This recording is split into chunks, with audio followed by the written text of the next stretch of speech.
Frères et sœurs, grâce et paix vous soient accordées de la part de notre Seigneur Jésus-Christ. Amen. Pour la méditation de ce samedi, l'Église Lunépref nous propose le psaume 17, que je lis dans la version français courant, la nouvelle version français courant. Seigneur, écoute ma demande. Elle est juste. Sois attentif à ma plainte. Entends ma prière. Elle part d'un cœur sincère. C'est de toi que doit venir la sentence qui me concerne. Discerne toi-même ce qui est droit. Pendant la nuit, tu es venu pour éprouver ma sincérité. Tu m'as mis à l'épreuve sans rien trouver à blâmer. Je n'ai fait aucun commentaire sur les agissements des autres. Mais je me suis appliqué à faire ce que tu as dit. Sur le chemin difficile, je suis resté ferme. Mes pas n'ont pas quitté la voie que tu m'as ordonnée. Maintenant j'en appelle à toi, car tu es un Dieu qui répond. Tends vers moi une oreille attentive. Écoute ce que je dis. Montre-moi ton admirable bonté, toi qui sauves de leurs agresseurs ceux qui cherchent refuge auprès de toi. Garde-moi comme la prunelle de ton œil. Cache-moi, protège-moi sous tes ailes, à l'abri des méchants qui me tyrannisent, des ennemis mortels qui m'encerclent. Ils ont fermé leur cœur à tout sentiment. Leurs paroles sont pleines de prétentions. Ils ont suivi mes pas. Les voilà qui m'entourent. Ils guettent le moment pour me jeter à terre, comme un lion embusqué dans un fourré, un jeune fauve impatient de déchirer sa proie. Interviens, Seigneur, affronte mon adversaire et renverse-le. Avec ton épée, protège-moi du méchant. Que ton épée les supprime. De ta propre main, Seigneur, achève-les. Que leur sort parmi les méchants soit d'être exclus de la vie. Remplis leur ventre de ce que tu as en réserve pour eux.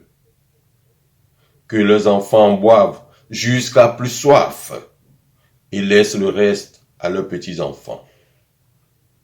Mais moi, parce que tu m'approuves, je te contemplerai, et quand je me réveillerai, je serai comblé de ton image. Amen.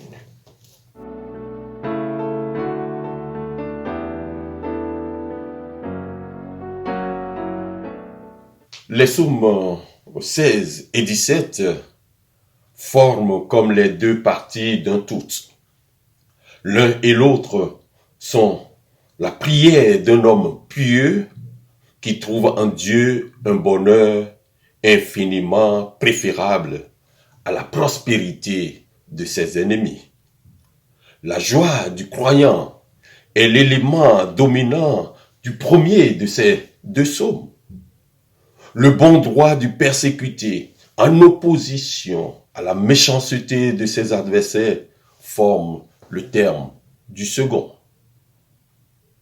La pensée générale, aussi bien que les détails du psaume 17, s'adaptent parfaitement au récit du premier livre de Samuel, au chapitre 23, le verset 26, qui nous fait voir David et sa troupe enveloppés par les armées de Saül et délivrés par un accident ou par un incident inattendu. Après une invocation, le psalmiste rappelle son intégrité et sa place sous la garde de l'Éternel. Un regard sur l'imminence du danger et l'acharnement de ses ennemis donne une nouvelle ardeur à sa requête.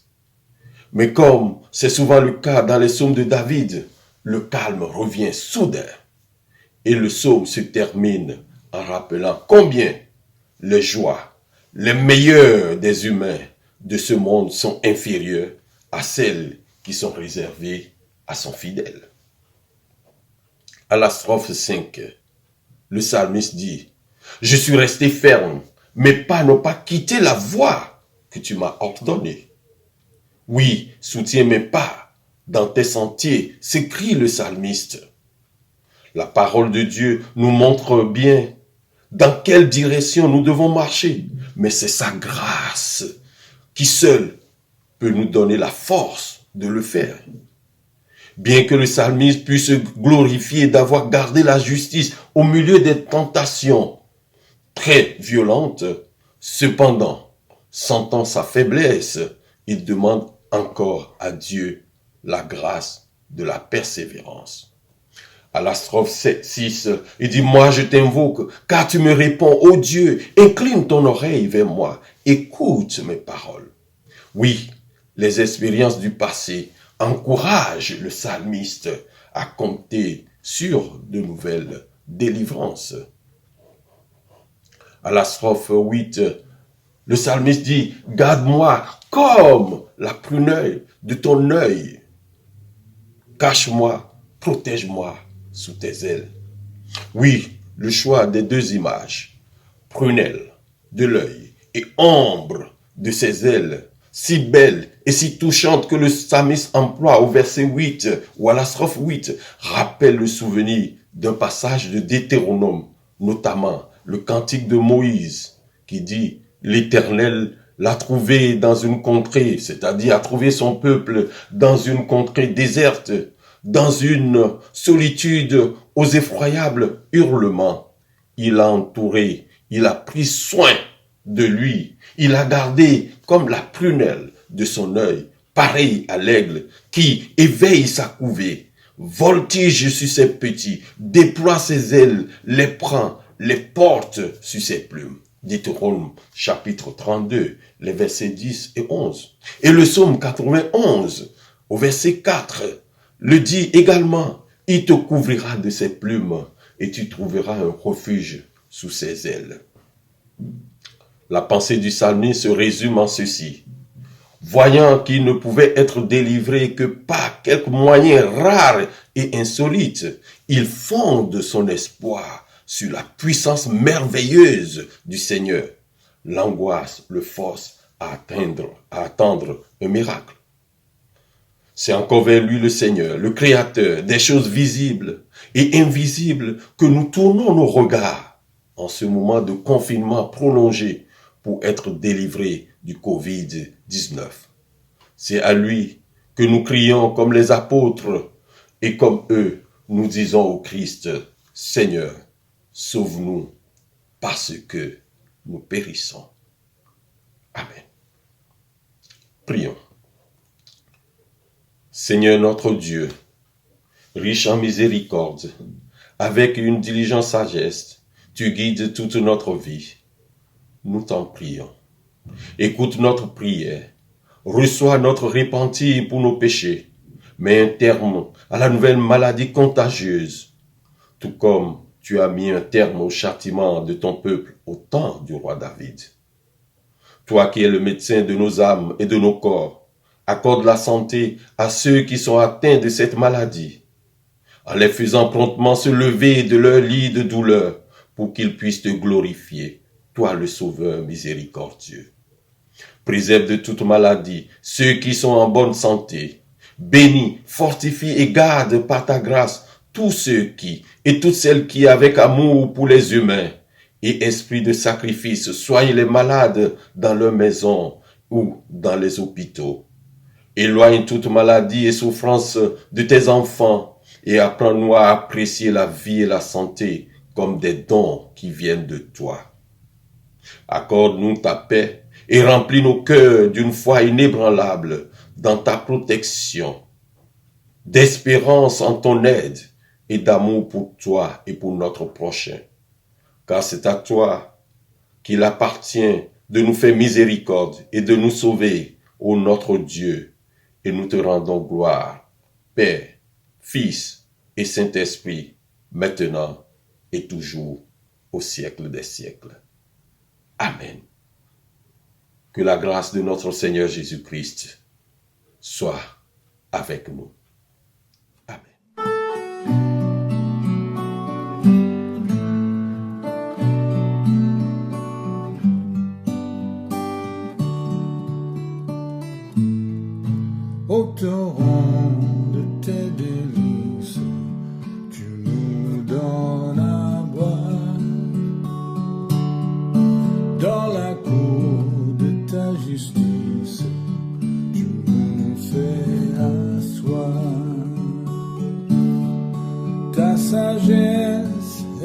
profonde comme l'immense océan. La source de la vie est chez toi.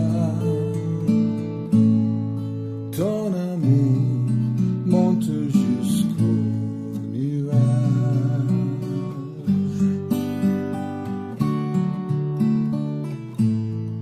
Sous tes ailes, nous sommes à l'ombre de ta majesté.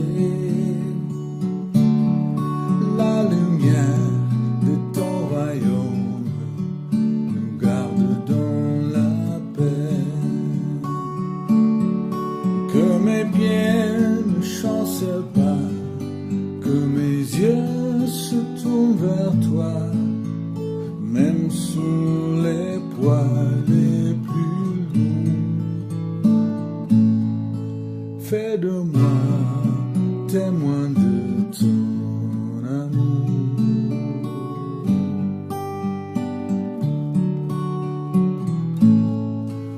Même si on dit qu'il est insensé que notre Dieu soit respecté, dans ta lumière nous noyons la lumière, car ton amour est si précieux pour tous ceux qui sont droits de cœur.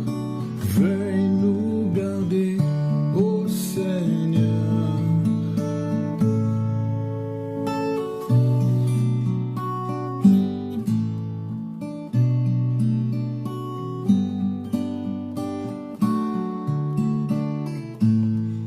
Au torrent de tes délices, tu nous donnes à boire.